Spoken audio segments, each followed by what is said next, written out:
Opa, amigos do esporte, um grande abraço, uma ótima terça-feira para todos vocês. Grande vitória do Flamengo ontem diante do Sport na Ilha do Retiro, placar de 3-0 pro Mengão do Rogério Ceni, que tá jogando um bolão, hein? Gabigol abriu o placar, fez 1-0, Bruno Henrique ampliou para 2-0 e no finalzinho do jogo, bela assistência do Everton Ribeiro, que jogou os 90 minutos do jogo, pro gol do Pedro, que tinha acabado de entrar na partida.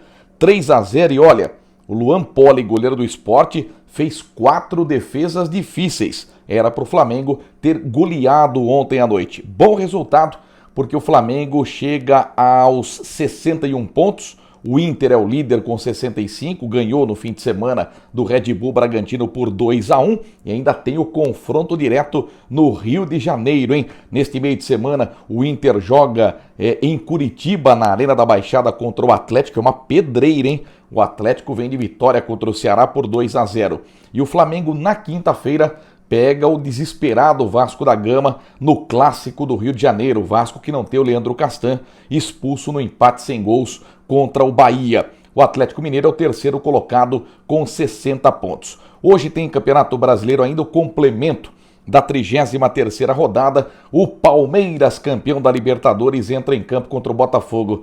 Que absurdo, né? O Palmeiras jogar hoje contra o Botafogo. Esse jogo era para ter sido adiado, né? O técnico Abel Ferreira colocará todos os reservas em campo, inclusive o Breno Lopes, que foi o herói da conquista do Verdão na Libertadores sábado no Maracanã. O Breno Lopes, que incrivelmente não foi inscrito no Mundial de Clubes, mas a diretoria do Palmeiras vai levar o centroavante para o Catar para ele fazer parte do elenco, mas ele não pode jogar porque não está inscrito. Palmeiras no Brasileirão é o sexto colocado com 52 pontos, bem distante do líder Inter. Palmeiras não almeja mais o título do Brasileirão e para o Botafogo é um jogo de vida ou morte. Se o Botafogo não vencer o Palmeiras, praticamente assina o atestado de óbito. E no Botafogo está acontecendo uma situação muito chata, né? Tem atraso de pagamento, tá uma bagunça o Botafogo e alguns jogadores estão chegando atrasados nos treinamentos. Por exemplo, ontem o centroavante Matheus Babi e o zagueiro Marcelo Benevenuto acabaram chegando atrasado e o técnico Eduardo Barroca barrou os dois para o jogo contra o Palmeiras esta tarde. Então, mesmo com as reservas, o Verdão é favorito contra o Botafogo, 4 da tarde, Allianz Parque, jogo da 33ª rodada do Campeonato Brasileiro.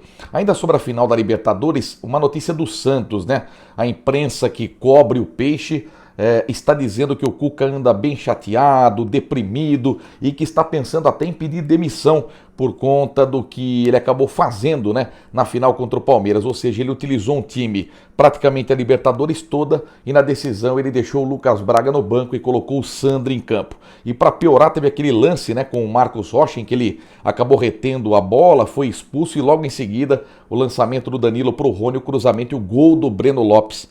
E dizem também que o Cuca pode ser o novo técnico do Grêmio, uma vez que o Renato Gaúcho deve deixar o tricolor gaúcho após a decisão da Copa do Brasil e migrar para o Flamengo.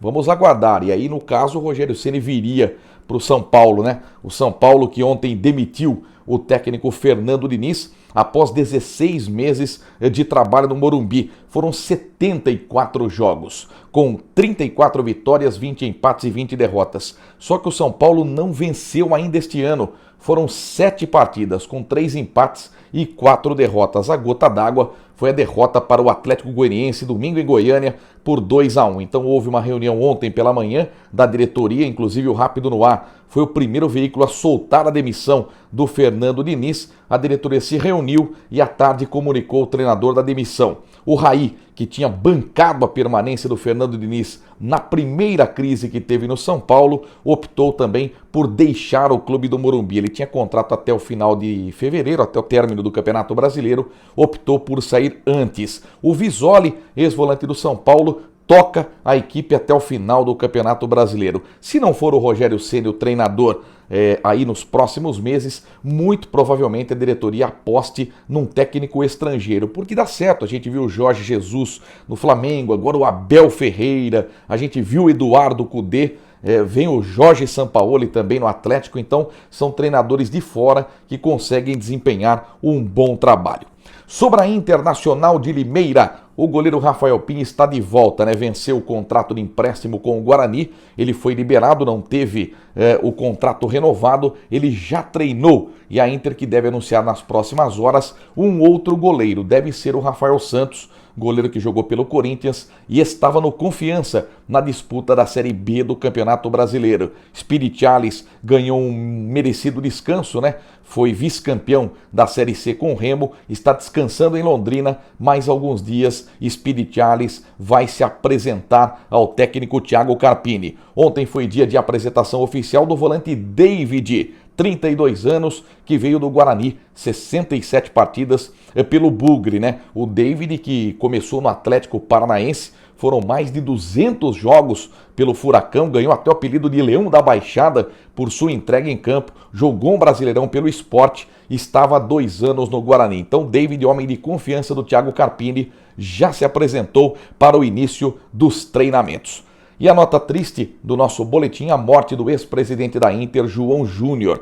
Ele tinha 64 anos, dono da Plasticor do Brasil e recentemente perdeu seu irmão Edson, né, dono da Carverex. João Júnior estava internado em São Paulo, acabou morrendo.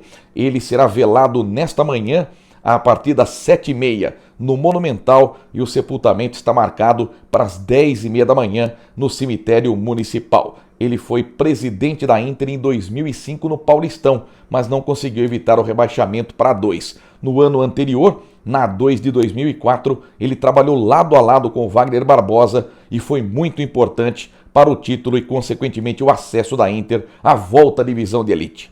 Tá bom? Amanhã a gente volta com mais um Boletim Esportivo. Edmar Ferreira é Pimba.